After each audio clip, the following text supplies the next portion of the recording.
श्री शिवाय नमस्तुभ्यम्। अथाष्टविंशो अध्यायः। दक्ष यज्ञ का समाचार पाकर एवं शिव की आज्ञा पाकर देवी सती का शिवगणों के साथ पिता के यज्ञ मंडप के लिए प्रस्थान। ब्रह्मा जी बोले, हे नारद, जब देवता तथा ऋषिगण बड़े उत्साह के साथ दक्ष के यज्ञ में जा रहे थे, उसी समय दक्ष कन्या देवी सती गंधमादन पर्वत पर चंदोवे से युक्त धारागृह में सखियों से घिरी हुई अनेक प्रकार की क्रीड़ाएं कर रही थी।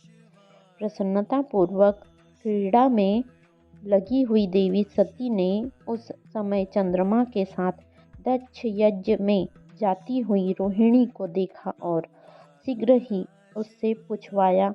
उन्हें देखकर सती जी अपनी हितकारिणी, प्राण प्यारी, सौभाग्यशालिनी, प्रिय तथा श्रेष्ठ सखी विजया से बोली।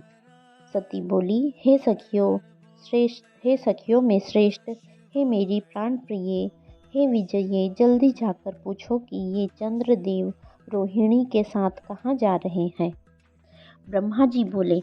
सती के इस प्रकार कहने पर विजया ने तुरंत उनके पास जाकर यथोचित रूप से उन चंद्रमा से पूछा कि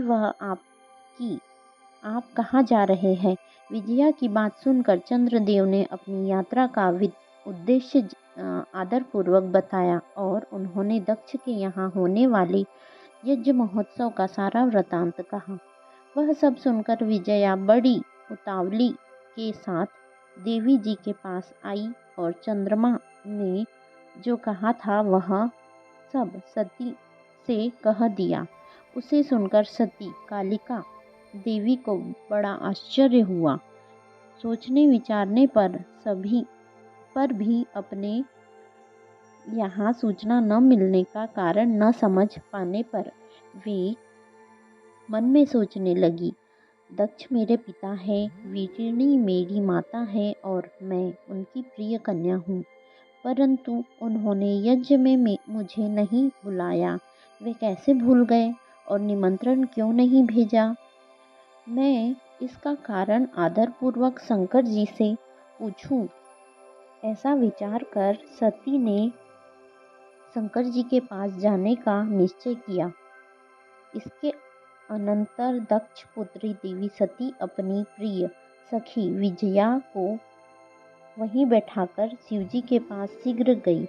उन्होंने शिवजी को सभा के मध्य में अनेक गणों, नंदी आदि महावीरों तथा प्रमुख युद्धपतियों के साथ बैठे हुए देखा। वे अपने पति सदाशिव ईशान को देखकर इस कारण को पूछने के लिए शीघ्र उनके पास पहुंच गई। शिवजी ने बड़े प्रेम से प्रिया सती को अपनी गोद में बैठाया और बड़े आदर के साथ उन्हें अपने वचनों से प्रसन्न किया। इसके बाद महालीला करने वाले तथा सज्जनों को सुख देने वाले सर्वेश्वर शंकर, जो गणों के मध्य में विराजमान थे, सती से शीघ्र कहने लगी। शिवजी बोले, तुम इस सभा के मध्य में आश्चर्यचकित होकर क्यों आई हो। हे सुंदर कटि प्रदेश वाली, तुम इसका कारण प्रेम पूर्वक शीघ्र बताओ। ब्रह्मा जी बोले, हे मुनीश्वर, शिवजी ने जब सती से इस प्रकार कहा तो वे सिवा हाथ जोड़कर प्रणाम करके प्रभु से कहने लगी। सती बोली, हे प्रभु, मैंने सुना है कि मेरे पिताजी के यहाँ कोई बहुत बड़ा यज्ञ हो रहा है।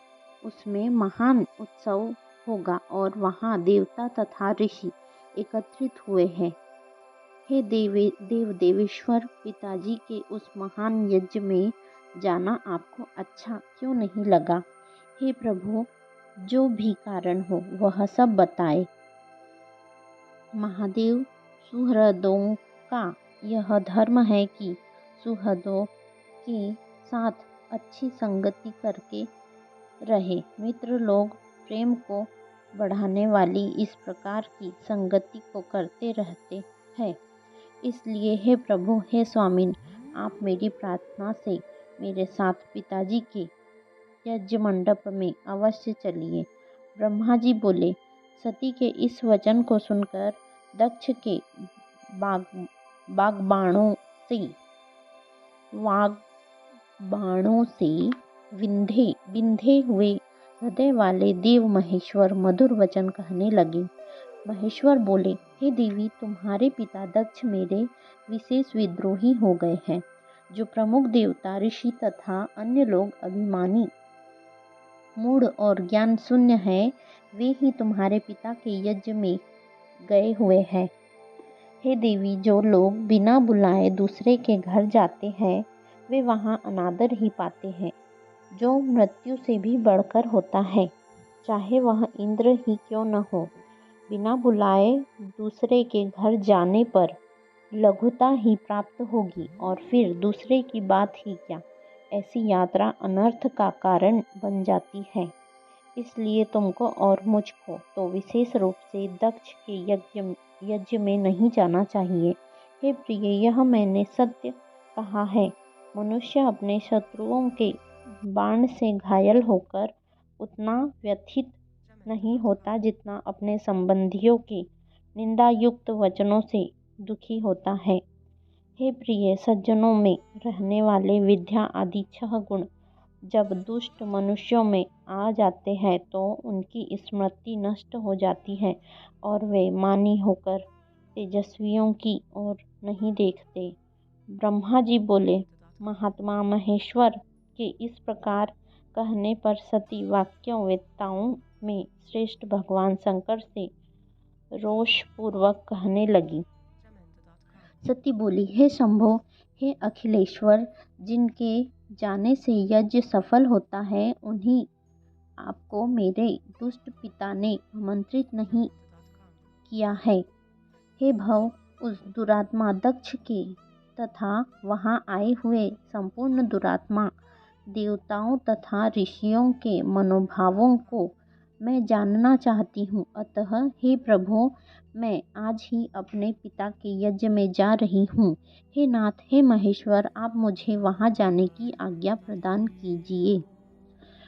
ब्रह्मा जी बोले। उन देवी के इस प्रकार कहने पर सर्वज्ञ, सर्वद्रष्टा, सृष्टिकर्ता एवं कल्याण स्वरूप साक्षात भगवान रुद्र सती से कहने लगे। शिव जी बोले, हे देवी, यदि इस प्रकार तुम्हारी रुचि वहाँ अवश्य जाने की है तो हे सुव्रते, मेरी आज्ञा से तुम महाराजाओं के योग्य उपचार करके बहुत से गुणों से संपन्न हो इस सजे हुए नंदी वृषभ पर सवार होकर शीघ्र अपने पिता के यज्ञ में जाओ। तुम इस विभूषित वृषभ पर आरूढ़ होवो। तब रुद्र के इस प्रकार आदेश देने पर सुंदर आभूषणों से अलंकृत तथा सब साधनों से युक्त हो देवी सती पिता के घर की ओर चली। परमात्मा शिव जी ने उन्हें सुंदर वस्त्र, आभूषण, परम उज्ज्वल छत्र, चामर आदि महाराजोचित उपचार दिए। भगवान शिव जी की आज्ञा से 60,000 रुद्रगण भी बड़ी प्रसन्नता और महान उत्साह के साथ कौतूहल पूर्वक सती के साथ गए। उस समय वहाँ यज्ञ में सभी और महान उत्सव हो रहा था। वामदेव के गणों ने शिवप्रिया सती का भी उत्सव मनाया। महावीर तथा शिवप्रिय वे गण कौतूहलपूर्ण कार्य करने तथा सती और शिव के यश को गाने लगे और बलपूर्वक उछल कूद करने लगे। जगदम्बा के यात्रा काल में सब प्रकार से महान शोभा हो रही थी। उस समय जो सुखद जय जयकार आदि शब्द उत्पन्न हुआ, उससे तीनों लोक गूंज उठे। इस प्रकार श्री शिव महापुराण के अंतर्गत द्वितीय रुद्र संहिता के द्वितीय सतीखंड में सती यात्रा वर्णन नामक 28वां अध्याय पूर्ण हुआ। श्री शिवाय नमस्तुभ्यम। कृपया कमेंट में श्री शिवाय नमस्तुभ्यम अथवा हर हर महादेव अवश्य लिखिए। अगले अध्याय की सूचना जल्दी प्राप्त करने के लिए बेल आइकन प्रेस कीजिए तथा